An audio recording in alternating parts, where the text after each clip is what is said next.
अब हमारा AS4 and AS29 का लास्ट टॉपिक रह गया।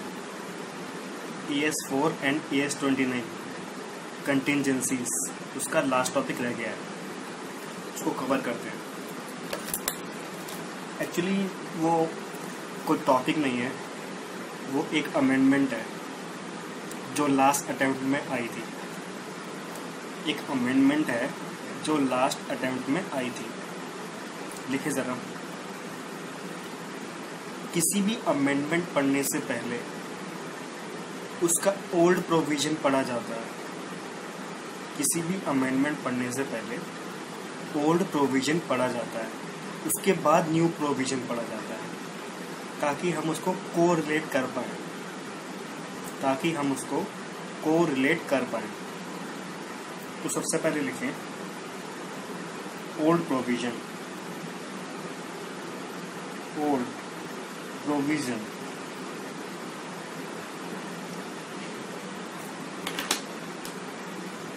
लिखिए ज़रा, एक second.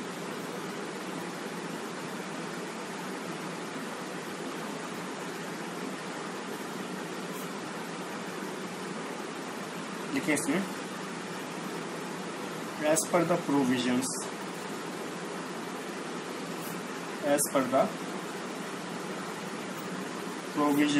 of AS29, as per the provisions of AS29,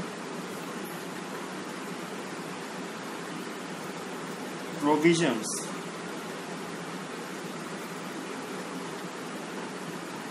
should be recorded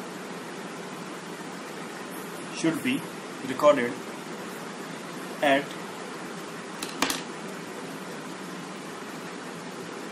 full value कहता है as per the provision of AS29 में कुछ प्रोविजन दिए गए हैं। उस प्रोविजन के अनुसार हम अपने प्रोविजंस को फुल वैल्यू पे रिकॉर्ड करते हैं।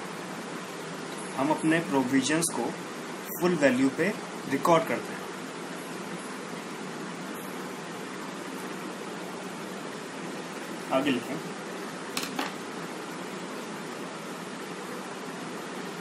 without any discounting,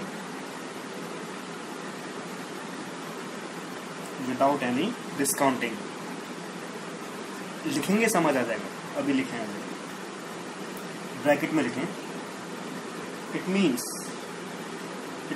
that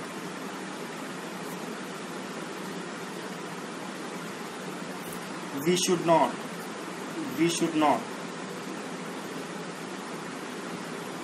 calculate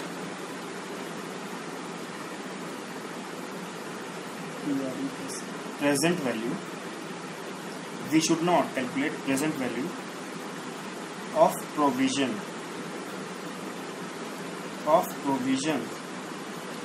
in any case। हम अपने प्रोविजन की प्रेजेंट वैल्यू नहीं निकालते हैं। जैसे डिस्काउंट नहीं करते, एक डिस्काउंटिंग रेट दिया होता है, जैसे कि 10% दिया हुआ है, उससे हम प्रेजेंट वैल्यू फैक्टर निकालते हैं, फिर उसको अमाउंट से मल्टीप्लाई करते हैं तो प्रेजेंट वैल्यू आती है। उसी तरह से इसमें कहता है कि as per the provision of AS29 provision should be recorded at full value. ये ओल्ड प्रोविजन कहता है, और ओल्ड प्रोविजन ये भी कहता है कि हमें उसको डिस्काउंट नहीं करना है। इट मीन्स हमें उसकी प्रेजेंट वैल्यू नहीं निकालनी है। ठीक है जी, समझ आ गया। अब न्यू प्रोविजन क्या कहता है? ओल्ड तो हमने पढ़ लिया,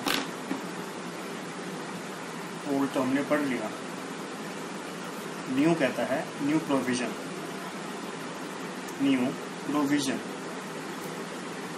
न्यू प्रोविजन कहता है, लिखें इसमें, as per the provisions of AS29, comma, provisions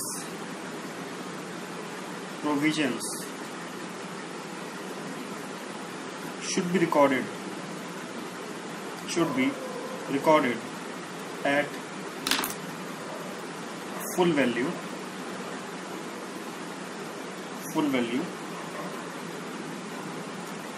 अब तक हमने जितना भी पढ़ा ओल्ड प्रोविजन में सेम वही बात तो कह रहा है कि हमें अपने प्रोविजन को फुल वैल्यू पे रिकॉर्ड करना चाहिए कि अगर हमें कंपनसेशन किसी को देना है, अगर हमें कंपनसेशन देना है कि हम अपना केस हार जाएंगे तो हमें कंपनसेशन देना पड़ेगा ना। तो उसका प्रोविज़न जो हम बनाएंगे वो फुल वैल्यू बनाएंगे। अगर 10 लाख रुपए देने हैं तो 10 लाख रुपए का प्रोविज़न बनाएंगे, फुल वैल्यू बनाएंगे। पर इसमें क्या चेंज आया आगे लिखें, क्या चीज़ इसमें एडिशन ऐड हुई है, क्या ऐड हुआ पूरा लिखें। एक्सेप्ट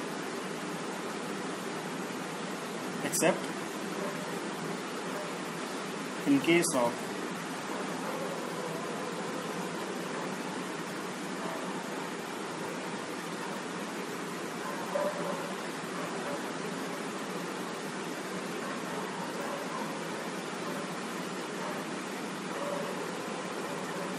decommissioning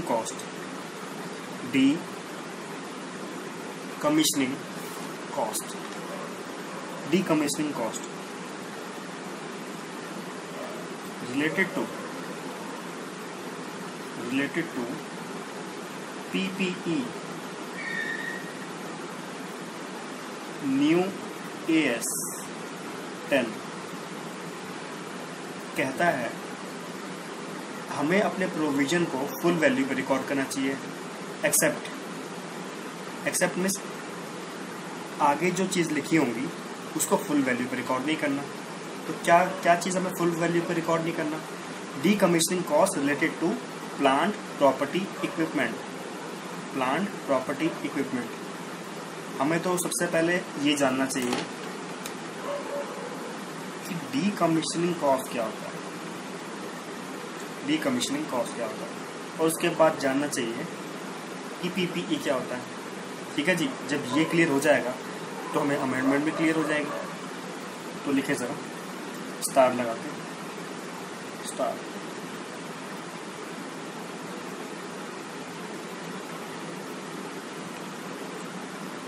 डीकमीशनिंग कॉस्ट किसको कहते हैं? डीकमीशनिंग कॉस्ट किसे कहते हैं? It means disposal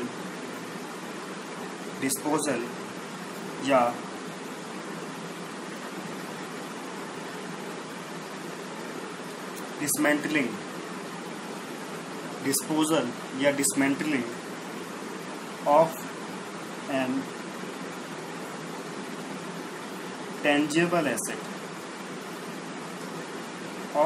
tangible asset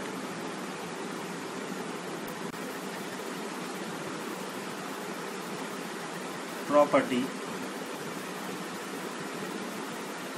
plant and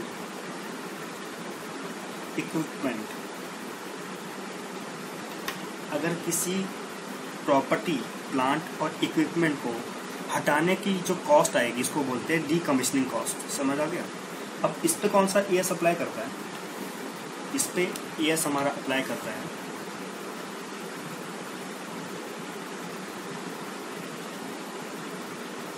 ES 10, और ये अभी इंट्रोड्यूस हुआ था, न्यू ES है जो फर्स्ट टाइम एप्लीकेबल हुआ था नवंबर अटेम्प्ट के लिए, नवंबर 17 सॉरी मई 17 के लिए एप्लीकेबल हुआ था। ठीक है जी, ओल्ड प्रोविजन समझ आ गया, न्यू प्रोविजन समझ आ गया। पर इस पे एक क्वेश्चन करते हैं, क्वेश्चन करके इसकी अकाउंटिंग समझ आ जाएगी हमें। क्वेश्चन करके इसकी अकाउंटिंग अच्छे से समझ आ जाएगी कि क्या इसमें बोल रहा है, क्या नहीं बोल रहा है।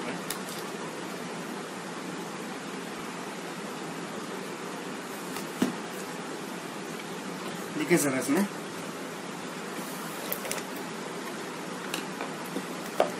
Example,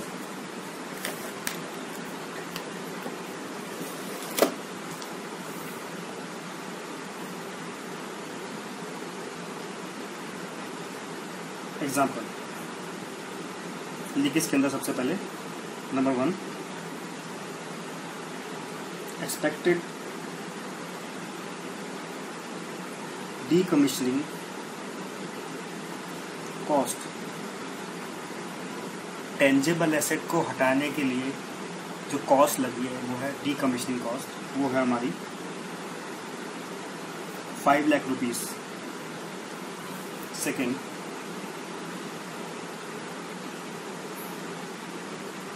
estimated useful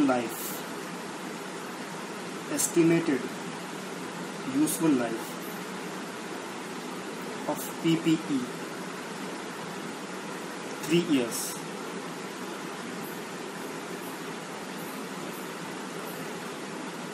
Pre-tax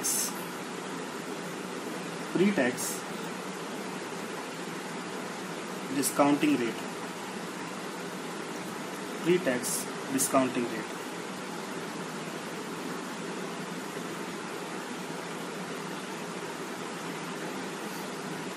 Show the accounting treatment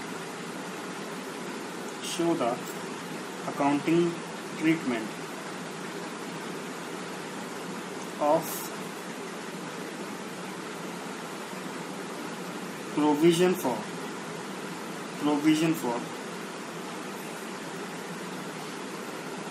decommissioning cost.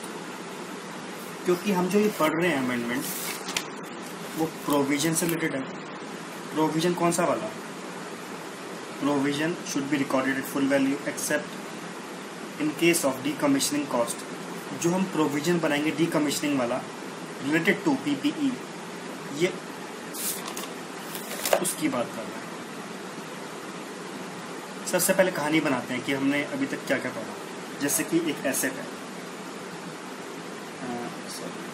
एक शिप है, हमने इसको परचेज किया, लेट्स से 1 CR 1 करोड़ में खरीदा। तो उसकी लाइफ है यूजफुल लाइफ वो है 10 years, 10 साल इसको हम यूज़ कर सकते हैं। 10 साल के बाद इस एसेट को वहाँ से हटाना पड़ेगा, क्योंकि यूज़ में तो है नहीं, एसेट को वहाँ से हटाना पड़ेगा। उस हटाने की कॉस्ट को बोलते हैं डीकमीशनिंग कॉस्ट। ठीक है जी। तो जिस साल में हमने परचेज़ किया, जैसे लेट्स से ये हमने परचेज़ किया 2017 में, ईयर 2017 में, तो हमें तो पता होगा कि 10 साल बाद ये एसेट यूज़ में नहीं रहेगी और हमें कुछ कॉस्ट पड़ेगी इसको हटाने के लिए। तो हम इसकी अकाउंटिंग परचेजिंग ईयर से शुरू कर देंगे।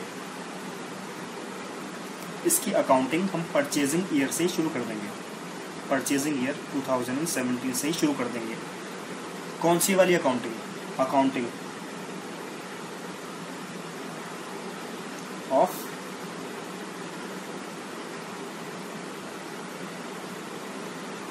डीकमीशनिंग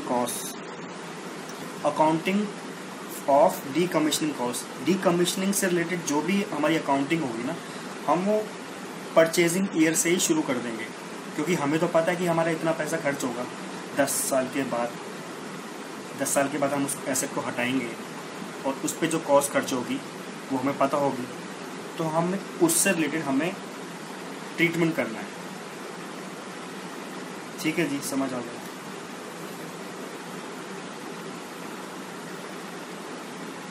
ये जो हम अकाउंटिंग इसकी जो करेंगे ना डीकमीशनिंग से रिलेटेड, वो हम परचेजिंग ईयर से शुरू कर देंगे, फर्स्ट पॉइंट। सेकंड पॉइंट ये है, ये प्री टैक्स डिस्काउंटिंग रेट क्या है। तो क्या चीज़ हमें फुल वैल्यू पर रिकॉर्ड नहीं करना। Decommissioning cost related to plant property equipment. हमें तो सबसे पहले ये जानना चाहिए कि डीकमीशनिंग कॉस्ट क्या होता है, और उसके बाद जानना चाहिए कि पीपीई क्या होता है। ठीक है जी। जब ये क्लियर हो जाएगा तो हमें अमेंडमेंट भी क्लियर हो जाएगा। तो लिखे ज़रा, स्टार लगा के,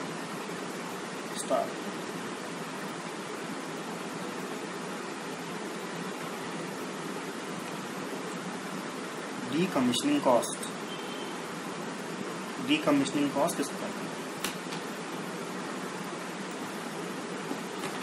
डीकमीशनिंग कॉस्ट किसे कहते हैं? इट मीन्स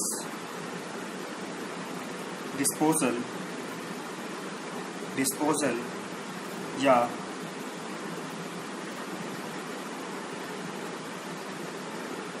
डिसमेंटलिंग, डिस्पोजल या dismantling of an tangible asset,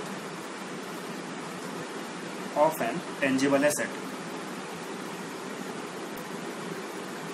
जैसे समझिए एक शिप है, इसकी लाइफ है 16 ईयर्स, इसकी लाइफ है 16 ईयर्स। आफ्टर 16 ईयर्स ये यूज में नहीं आ सकती, आफ्टर 16 ईयर्स ये यूज में नहीं आ सकती ये शिप। तो उसका क्या करेंगे? इसको बेच देंगे। तो पूरा का पूरा थोड़ी बेचेंगे इसको, कोई अपने घर लेके थोड़ी जाएगा। इसको, इस शिप को खोलना पड़ेगा, इसके पार्ट्स निकालने पड़ेंगे ताकि उस पार्ट्स को हम स्क्रैप की तरह स्क्रैप की तरह बेच सकें। क्योंकि पूरी की पूरी शिप तो बिकती नहीं है, शिप तो पूरी बिकती है, पर इसको खोलना पड़ेगा, इस शिप को खोलना पड़ेगा ताकि हम उस पार्ट्स को एज ए स्क्रैप बेच सकें। तो जो हम खोल रहे हैं ना इस एसेट को, तो उसकी जो कॉस्ट आएगी उसको बोलते हैं डीकमीशनिंग कॉस्ट। एसेट को खोलने को कहते हैं डीकमीशन, एसेट को खोलने को कहते हैं डीकमीशन। समझ आया? एक एसेट थी शिप, एयरक्राफ्ट, कुछ भी मान लीजिए, हैवी वाली, उसकी लाइफ थी 16 ईयर्स। आफ्टर 16 ईयर्स वो यूज में नहीं आएगी। तो उस एसेट को हमें हटाने के लिए, उस एसेट को वहाँ से हटाने के लिए उसको खोलना पड़ा। खोला उसको, उसके बाद उसको एज ए स्क्रैप बिका। तो उसकी जो कॉस्ट आई है उसको बोलते हैं डीकमीशनिंग कॉस्ट। तो वो यही कह रहा है, except in the case of decommissioning cost related to PPE. अब पीपीई जरा देखते हैं कि क्या है ये PPE. Double star PPE, property, plant and equipment. अगर किसी प्रॉपर्टी, प्लांट और इक्विपमेंट को हटाने की जो कॉस्ट आएगी इसको बोलते हैं डीकमीशनिंग कॉस्ट। समझ आ गया? अब इस पे कौन सा ES अप्लाई करता है? इस पे ES हमारा अप्लाई करता है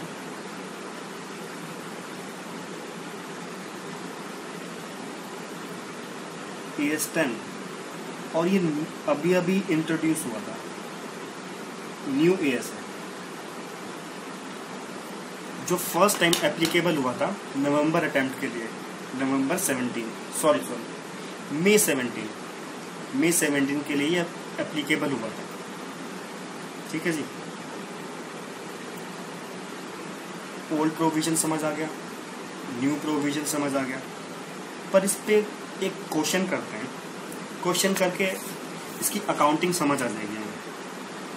क्वेश्चन करके इसकी अकाउंटिंग अच्छे से समझ आ जाएगी कि क्या इसमें बोल रहा है, क्या नहीं बोल रहा है।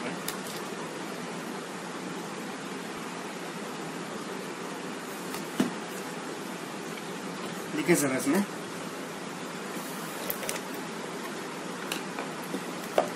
Example,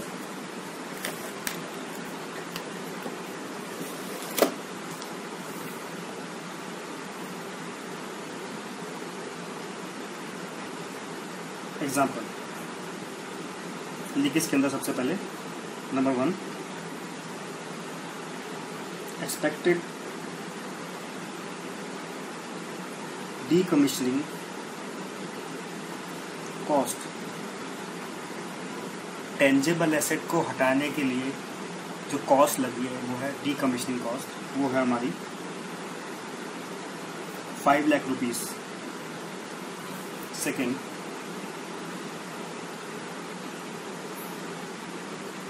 estimated useful life of PPE 3 years।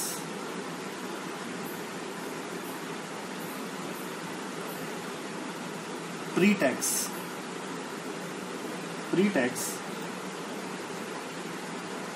discounting rate,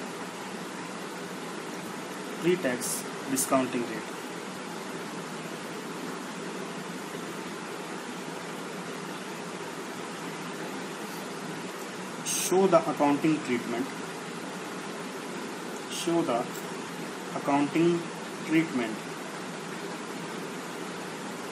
of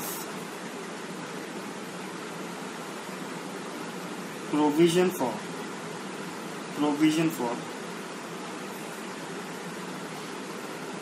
decommissioning cost। क्योंकि हम जो ये पढ़ रहे हैं अमेंडमेंट, वो प्रोविजन से रिलेटेड है। प्रोविजन कौन सा वाला? Provision should be recorded at full value accept in case of decommissioning cost. जो हम प्रोविजन बनाएंगे डीकमिशनिंग वाला रिलेटेड टू पीपीई, ये उसकी बात कर रहा है। सबसे पहले कहानी बनाते हैं कि हमने अभी तक क्या क्या पढ़ा। जैसे कि एक एसेट है, एक शिप है, हमने इसको परचेज किया, लेट्स से 1 CR 1 करोड़ में खरीदा। तो उसकी लाइफ है यूजफुल लाइफ वो है 10 years, 10 साल इसको हम यूज़ कर सकते हैं। 10 साल के बाद इस एसेट को वहाँ से हटाना पड़ेगा, क्योंकि यूज़ में तो है नहीं, एसेट को वहाँ से हटाना पड़ेगा। उस हटाने की कॉस्ट को बोलते हैं डीकमिशनिंग कॉस्ट। ठीक है जी।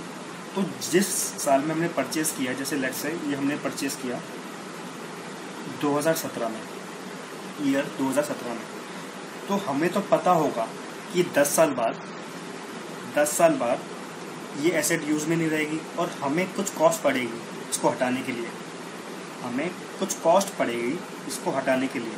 तो हम इसकी अकाउंटिंग परचेजिंग ईयर से शुरू कर देंगे।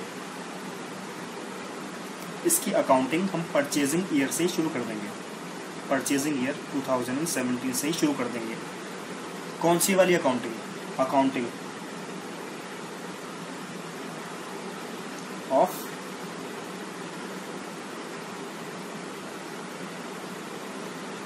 डीकमिशनिंग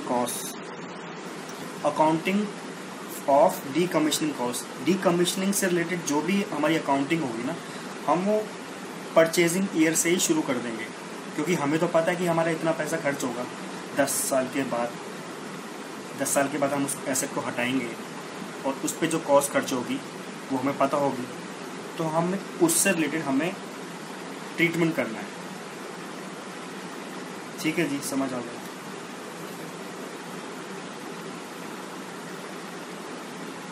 ये जो हम अकाउंटिंग की जो करेंगे ना डीकमिशनिंग से रिलेटेड, वो हम परचेजिंग ईयर से शुरू कर देंगे, फर्स्ट पॉइंट। सेकंड पॉइंट ये है, ये प्री टैक्स डिस्काउंटिंग रेट क्या है।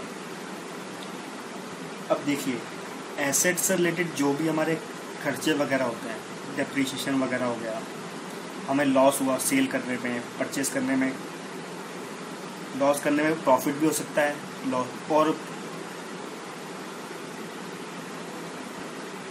एसेट को सेल करने में हमें लॉस भी हो सकता है, प्रॉफिट भी हो सकता है। तो वो सारा हमारे प्रॉफिट एंड लॉस में जाता है। हम तो एसेट पे डेप्रीशिएशन भी प्रोवाइड करते हैं, वो सारा एज एक्सपेंस शो होता है। तो वो सारे कौन से खर्चे होते हैं? प्री टैक्स खर्चे होते हैं, टैक्स निकालने से पहले के खर्चे होते हैं। तो हम जो डिस्काउंटिंग रेट लेंगे वो भी प्री टैक्स वाला होगा। बात समझ में आती है? ठीक है जी। ये तो जस्ट मैंने एक एग्जांपल बताया था। अब ये जो वाला एग्जांपल जो मैंने लिखा है, इसको हम इसका आंसर लिखना शुरू करते हैं। सॉल्यूशन सबसे पहले मैं क्या करूँगा, प्रेजेंट वैल्यू निकालूंगा। प्रेजेंट वैल्यू निकालूंगा डी कॉस्ट की, it means D decommissioning cost की प्रेजेंट वैल्यू निकालूंगा। Present value of D decommissioning cost कैसे निकालेंगे? 5 लाख तो एक्सपेक्टेड थी कि हमें 3 साल बाद हमारी ये कॉस्ट इंकर्ड होगी, पर इस टाइम पे जीरो पीरियड, जैसे हम फाइनेंशियल मैनेजमेंट में निकालते हैं ना कैपिटल बजटिंग में, zero period, first year, second year, third year, तो जीरो पीरियड जिस साल पे हमने ये एसेट खरीदी है, तो उस साल पे डी कमीशनिंग कॉस्ट की क्या वैल्यू होगी? उस साल पे डी कमीशनिंग कॉस्ट की क्या वैल्यू होगी? तो हम निकालते हैं। 10% रेट दिया हुआ है, 3 ईयर्स दिया हुआ है, तो अगर हम इसको निकालें तो इसका प्रेजेंट वैल्यू फैक्टर आएगा 0.751 और ये जो रेट है, सॉरी, ये जो प्रेजेंट वैल्यू फैक्टर है ये है आफ्टर 3 ईयर्स। ये हमने निकाला कैसे? 1 डिवाइडेड बाय हमने 10% को लिखा 0.10, ठीक है जी। अब इसको हमने इसकी पावर लगा दी 3, क्योंकि 3 साल बाद की निकालनी है। जो चीज़ हमें 3 साल बाद पे करनी है उसकी प्रेजेंट वैल्यू कितनी है, तो 3 से इसकी पावर लगा दी। अब 1 डिवाइडेड बाय हम करेंगे 0.10, जो आंसर आएगा उसको मल्टीप्लाई करेंगे 0.10, फिर मल्टीप्लाई बाय 0.10, 3 बार आ गया वो, उसको कैलकुलेट करने के बाद ये हमारी वैल्यू बन जाए 0.751। ये अमाउंट कितना है लिखे ज़रा, इक्वल्स टू, इसको इससे मल्टीप्लाई करने के बाद कितना है 3,75,500। अब हमने फर्स्ट स्टेप क्या किया, प्रेजेंट वैल्यू निकाल ली डी कमीशनिंग कॉस्ट की, कि at the year of purchase D decommissioning cost की क्या वैल्यू होगी। अब सेकंड चीज़ हम निकालेंगे, एंट्री करना शुरू करेंगे हम। सेकंड, जीरो पीरियड ब्रैकेट में लिखें एट द एंड ऑफ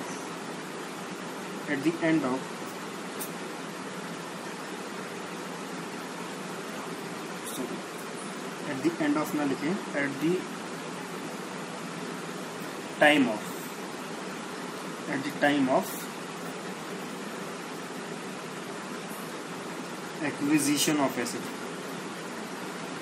क्योंकि जो भी हम डिसीजन ले रहे हैं, जो प्रेजेंट वैल्यू का डिसीजन ले रहे हैं, वो जिस टाइम हमने परचेज की उसी टाइम तो हम डिसीजन लेंगे कि कितनी कॉस्ट आगे चल के रहेगी, उसकी हम प्रेजेंट वैल्यू निकालने वाले हैं वगैरह वगैरह। तो हम जीरो पीरियड पे क्या हम इसकी एंट्री करेंगे, एसेट अकाउंट डेबिट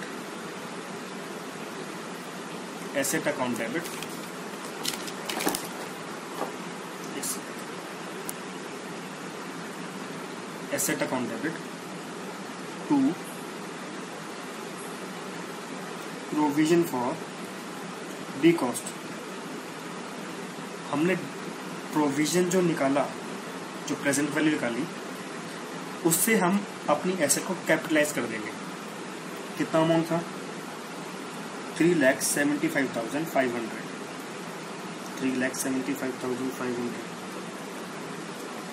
इसकी नरेशन लिखें, being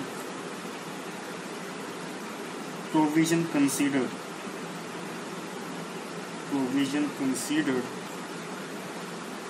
as a part of asset।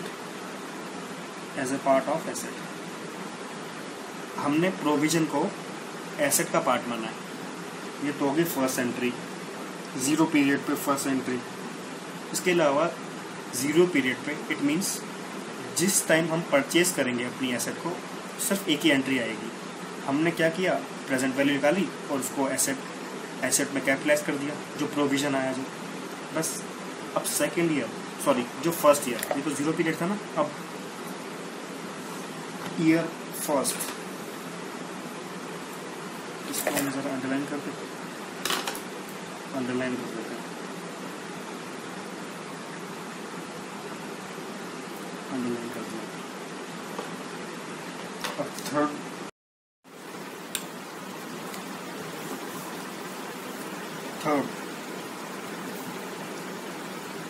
at the end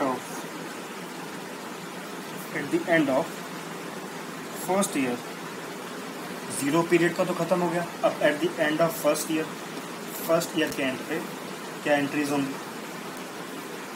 लिखिए जरा entry. Finance cost account debit to provision for the cost. अब आप सोच रहे होंगे कि फाइनेंस कॉस्ट क्या है।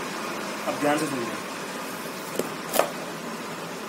ये डीकमीशनिंग कॉस्ट हमारी इनकर्ड कब होगी, आफ्टर 3 ईयर बाद, 3 साल के बाद हमारी डीकमीशनिंग कॉस्ट इनकर्ड होगी। हमें इट मीन्स हमें ये पैसा 3 साल बाद पे करना है। जब 3 साल बाद पे करना है तो हम 0 पीरियड पे, सॉरी माफ कीजिएगा, फर्स्ट ईयर के एंड पे हम इसको एज्यूम करते हैं कि ये जो हमारी डीकमीशनिंग कॉस्ट है वो हमारी लायबिलिटी है। डीकमीशनिंग कॉस्ट हमारी लायबिलिटी है, तो हम उस पर इंटरेस्ट निकाल सकते हैं। फाइनेंस कॉस्ट मतलब इंटरेस्ट, हम उस पर इंटरेस्ट निकाल सकते हैं। तो हमने इंटरेस्ट को डेबिट कर दिया और जितना इंटरेस्ट जो हमारा आया वो हमने प्रोविजन फॉर डीकमीशनिंग कॉस्ट में ऐड कर दिया। बात समझ में आती है? अब हमारा ये फाइनेंस कॉस्ट निकलेगा कैसे, ये भी बात है। लिखे जरा कैसे निकाला हमने, यहाँ पे जरा लिखे 3,75,500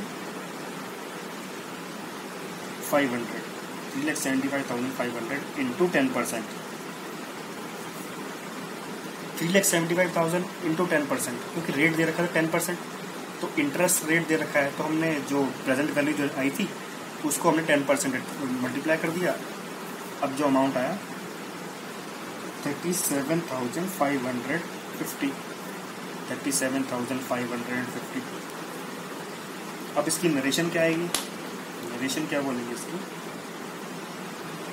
बीइंग इंटरेस्ट प्रोवाइडेड, हमने इंटरेस्ट प्रोवाइड कर दिया क्योंकि हमें ये डीकमीशनिंग कॉस्ट आफ्टर 3 ईयर्स पे करना है। तो हम इसको eight the end of first year में हम इसको एज्यूम करेंगे कि हमारी लायबिलिटी है, हमें पे करना है आफ्टर 3 ईयर्स बाद, तो हम उस पर इंटरेस्ट निकाल सकते हैं। तो इंटरेस्ट डेबिट कर दिया और जो जितना भी इंटरेस्ट आया था हमने उसको प्रोविजन में ऐड कर दिया। ठीक है जी। अब सेकेंड एंट्री क्या होगी, सेकेंड एंट्री होगी जो इंटरेस्ट वाला कॉस्ट है, फाइनेंस कॉस्ट जिसको हमने बोला है, इसको हम राइट ऑफ कर देंगे P&L में। और क्या, इसको हम राइट ऑफ कर देंगे। क्या करेंगे, profit and loss account debit to finance cost, कितना, जितना ये दे रखा है 37,550, 37,550। नरेशन क्या है इसकी, नरेशन अगर हम लिखें तो इसकी बीइंग इंटरेस्ट रिटर्न ऑफ, सबसे पहले फाइनेंस कॉस्ट निकाला, उसको प्रोविजन फॉर डीकमीशनिंग कॉस्ट में ऐड कर दिया और जितना भी इंटरेस्ट था वो हमने प्रॉफिट एंड लॉस में राइट ऑफ कर दिया। फर्स्ट ईयर की अकाउंटिंग खत्म हो गई। Eight the end of first year accounting खत्म हो गई। अब हम देखते हैं, लिखें eight the end of second year, eight the end of second year, second year के बाद हमारी क्या अकाउंटिंग रहेगी। अब जरा ध्यान से देखिए, फर्स्ट ईयर के एंड पे हमने क्या किया था, प्रोविजन जो हमारा निकला था प्रेजेंट वैल्यू वाला, हमने उस पर इंटरेस्ट निकाला था। ठीक है जी। अब सेकेंड ईयर पे कितना प्रोविजन एक्स्ट्रा ऐड हो गया, कितना हमारा टोटल कितना बन गया, सबसे पहले हमें वो देखना पड़ेगा। सबसे पहले था 3,75,500, ये तो प्रेजेंट वैल्यू वाला था। अब इसमें कितना हमने और बना दिया, 37,550। इस पे 10% लगेगा, इंटरेस्ट फैक्टर वाला जो हमने निकाला था ना, final cost account debit to provision for the decommissioning cost, वो 10% इस पे लगेगा, क्योंकि हमें टोटल देखना है कि टोटल कितना बन गया। ठीक है, एंट्री अगर हम बनाएं इसकी तो हम बनाएंगे finance cost account debit, finance cost account debit. अगर हम इस पे प्लस इस पे 10% लगाते हैं तो अमाउंट आता है 41,305 to provision for the decommissioning cost. आप फुल लिखेंगे provision for the decommissioning cost, मैं अभी शॉर्ट में लिखूंगा 41,305। नरेशन होगी बीइंग इंटरेस्ट प्रोवाइडेड, हमने इंटरेस्ट प्रोवाइड कर दिया। और second entry as it is वही वाली कि हमने अपना फाइनेंस कॉस्ट को राइट ऑफ कर दिया। Profit and loss account debit 41,305 to finance cost कितना 41,305 being interest written off, being interest written of, हमने इंटरेस्ट को राइट ऑफ कर दिया। इतना समझ आया। जीरो पीरियड पे जस्ट एक ही एंट्री बनी, जो हमारा प्रेजेंट वैल्यू जो हमने निकाला डी कमीशनिंग कॉस्ट पे, उसको हमने कैपिटलाइज कर दिया अपनी एसेट में। जो पीपी जो बताया था, प्लांट प्रॉपर्टी इक्विपमेंट, उसको हटाने के लिए जो कॉस्ट इनकर हो रही है वो एसेट में ही कैपिटलाइज हो जाएगी eight the time of purchase of asset, eight the time of purchase of asset. उसी टाइम पे हम उसको कैपिटलाइज कर देंगे। उसके बाद हम क्या करेंगे, धीरे धीरे इंटरेस्ट बनाते बनाते अपने प्रोविजन को बढ़ाते जाएंगे। ठीक है जी, अपने प्रोविजन को बढ़ाते जाएंगे। हमने जीरो पीरियड पे देख लिया, फर्स्ट ईयर पे देख लिया, सेकेंड ईयर पे देख लिया, अब थर्ड ईयर के एंड पे देखते हैं क्या होता है, क्योंकि लास्ट ईयर है। अब देखते हैं थर्ड ईयर के एंड पे क्या होता है। लिखें जल्दी। Eight the end of third year, eight the end of third year अब कितना प्रोविजन बन गया होगा, अगर हम इसका देखें, अंडरलाइन कर देते हैं, प्रोविजन कितना बन गया होगा, रफ में देखेंगे जरा। ये बन गया होगा 3,75,500 तो पहले था जो हमने प्रेजेंट वैल्यू निकाला था। उसके बाद निकाला 37,550 प्लस 41,305, इस पे लगेगा 10%। एंट्री अगर बनाए तो finance cost account debit to, finance cost account debit to provision for the decommissioning cost. अगर हम टोटल पे 10% लगाएं तो हमारा होगा 45,435, 45,435 बीइंग इंटरेस्ट प्रोवाइडेड, हमने इंटरेस्ट प्रोवाइड कर दिया। अब इसको हम राइट ऑफ कर देंगे। Profit and loss account debit to finance cost 45,435, 45,435। अब हमें क्या करना होगा, at the end of third year उस एसेट को डिसमेंटलिंग करना पड़ेगा। इट मीन्स उस डिसमेंटलिंग करने पे हमें कुछ कॉस्ट इनकर होगी, उसी को हम बोल रहे हैं डीकमीशनिंग कॉस्ट। तो हम क्या करेंगे, लास्ट एंट्री लिखें,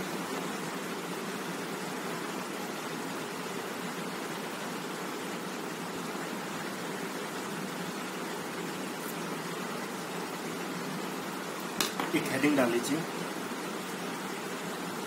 eight the time of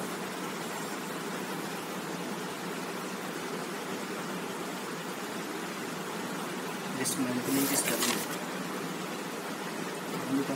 dismantling is company star market decommissioning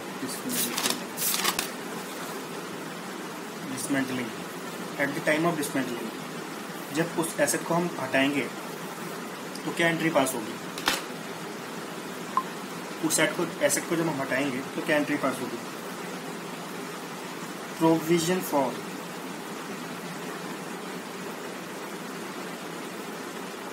decommissioning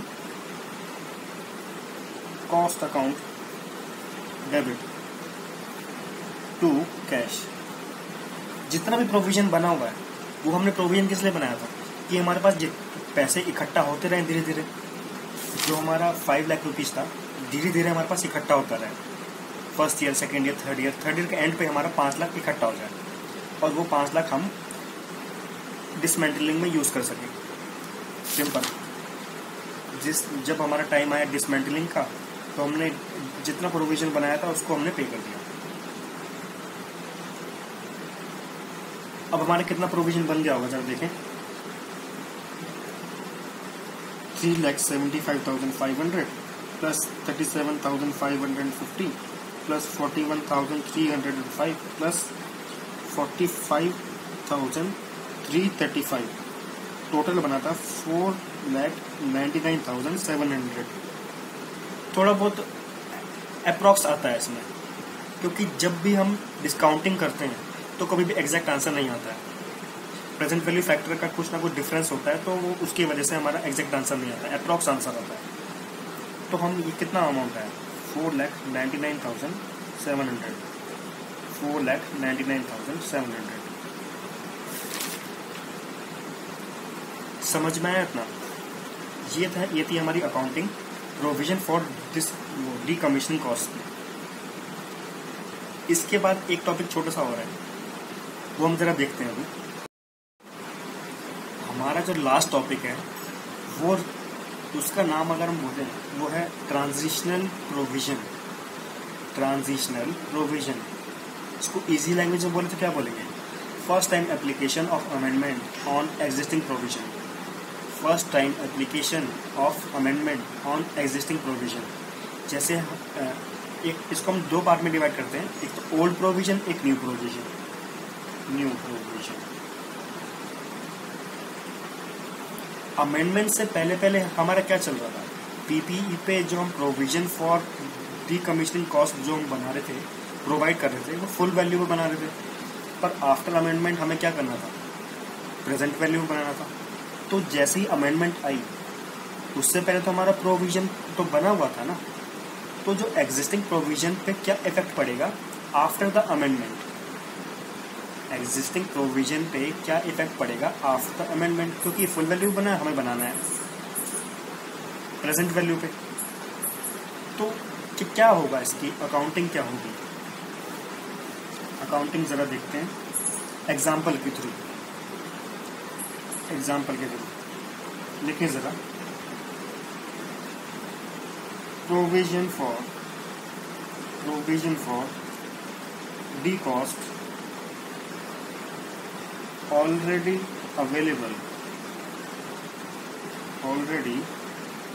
available in balance sheet. मैं आपको एक चीज बता दूं, जो प्रोविजंस जितने भी हमारे होते हैं वो शॉर्ट टर्म प्रोविजंस की हेडिंग में आती है। जो भी हमारे प्रोविजंस होते हैं शॉर्ट टर्म लायबिलिटी के अंडर आते हैं, शॉर्ट टर्म लायबिलिटी की हेडिंग के अंदर आते हैं बैलेंस शीट। तो ठीक है जी, बैलेंस शीट में कहीं तो आ रहा होगा बैलेंस, क्योंकि पहले की बात कर रहा है तो उसका बैलेंस क्या आ रहा था? बैलेंस मान लें 5 लाख रुपीज, 5 लाख रुपए हमारा आ रहा था बैलेंस का। अब सेकंड अगर हम लिखें, ये फर्स्ट हो गया, फर्स्ट पॉइंट।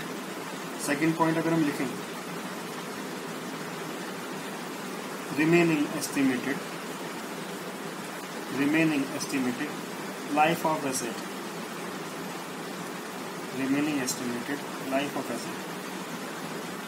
यहाँ पे हमने परचेज किया था, धीरे धीरे हम यूज करते रहे। अमेंडमेंट के दिन हमने देखा कि हमारी लाइफ कितनी बच गई, हमारी लाइफ 3 साल आगे और चलेगी, 3 साल बच गई। अब आगे थर्ड पॉइंट,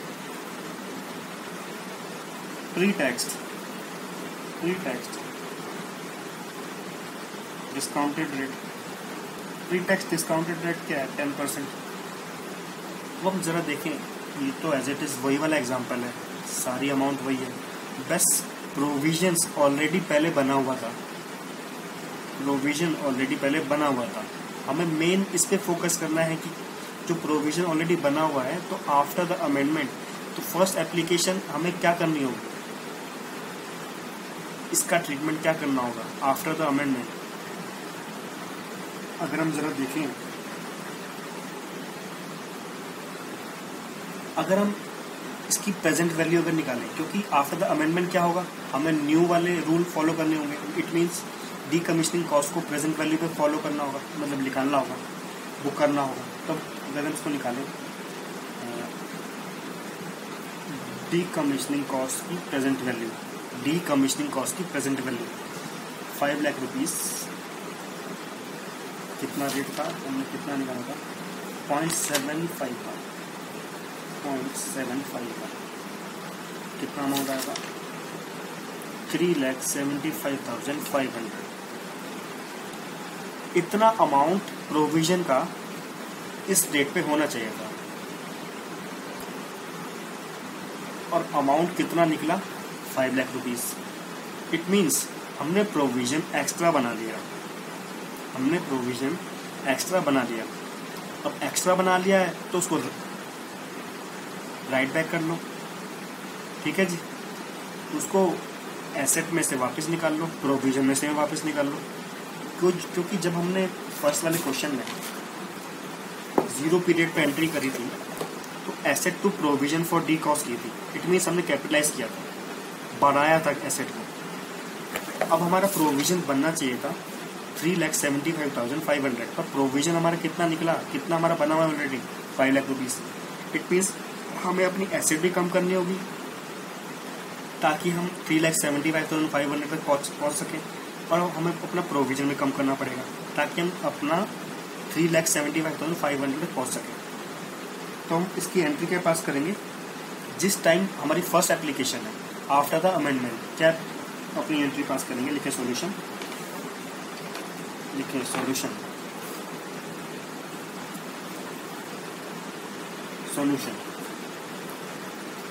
हमें अपना प्रोविजन भी कम करना है और एसेट भी कम करना है, ठीक है जी। देखिए, provision for decommissioning cost account debit 1,24,500। ये अमाउंट कहाँ से आया, इसको जब हम देखें, 5 लाख रुपीज़ का प्रोविजन बना हुआ था और हमें बनाना कितना था, 3,75,500। कितना एक्स्ट्रा बना गया, 1,24,500 एक्स्ट्रा बन गया। तो हमें इसको राइट बैक करना है, हमने वही किया, प्रोविजन को कम कर दिया और अब हम अपनी एसेट को कम कर देंगे। 2 PPE, प्लांट प्रॉपर्टी इक्विपमेंट, इनमें से जो भी हमारी एसेट है वो हम कम कर देंगे सेम अमाउंट से, 1,24,500, ठीक है जी, कम कर दिया। अब नरेशन क्या लिखें इसकी, ज़रा नरेशन लिखें, बीइंग एक्सेस प्रोविजन रिवर्स्ड, जो हमारा एक्स्ट्रा प्रोविजन था वो हमने रिवर्स कर दिया, ठीक है जी। अब हमारा प्रोविजन कितने का बन के तैयार हो गया, 3,75,500 का हमारा प्रोविजन बन के तैयार हो गया। हमने 5 लाख में से 1,24,500 हटा दिया, उसके बाद प्रोविजन रह गया 3,75,500। ये तो जस्ट मैंने बताया था, ये एग्जांपल है, ये काट दीजिए, कुछ नहीं, समझाने के लिए बताया था। क्वेश्चन ये है, फर्स्ट पॉइंट, सेकंड पॉइंट और third point, first point, second point, third point. उसके बाद सोल्यूशन शुरू कर दिया, एंट्री कर दी पहली, प्रोविजन कम कर दिया और एसेट भी कम कर दी। ये वाली एंट्री करते ही हमारा प्रोविजन प्रेजेंट वैल्यू वाले अमाउंट के इक्वल पे बन गया। अब आगे की अकाउंटिंग आप जानते ही हैं, एज इट इज़ वही वाली अकाउंटिंग होगी, ज़ीरो पीरियड को छोड़ के, क्योंकि ज़ीरो पीरियड पे तो हमारा अमाउंट इतना बन गया, माइनस करने के बाद इतना अमाउंट का बन गया। अब at the end of first year, second year, third year, as it is वही बनेगा, एज इट इज़ वही एंट्रीज होंगी। तो आप ज़रा देखें,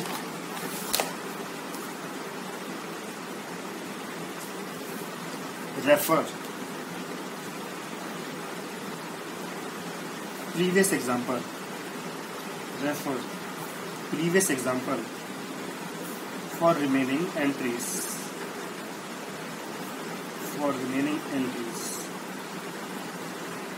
एज इट इज वही एंट्री होगी। अगर हम जरा देखें एग्जाम के पर्पस के लिए, जो अमेंडमेंट जो हमने पढ़ी है, फर्स्ट वाली अमेंडमेंट ठीक ठाक है, आ सकती है, उस पर कोई प्रैक्टिकल क्वेश्चन ऐसा आना नहीं चाहिए, पर आपको ये पता होना चाहिए कि जितनी प्रोविजन है फुल वैल्यू पे रिकॉर्ड होंगे, एक्सेप्ट डीकमीशनिंग कॉस्ट पे जो प्रोविजन बनेगा वो प्रेजेंट वैल्यू पे रिकॉर्ड होगा। ठीक है जी।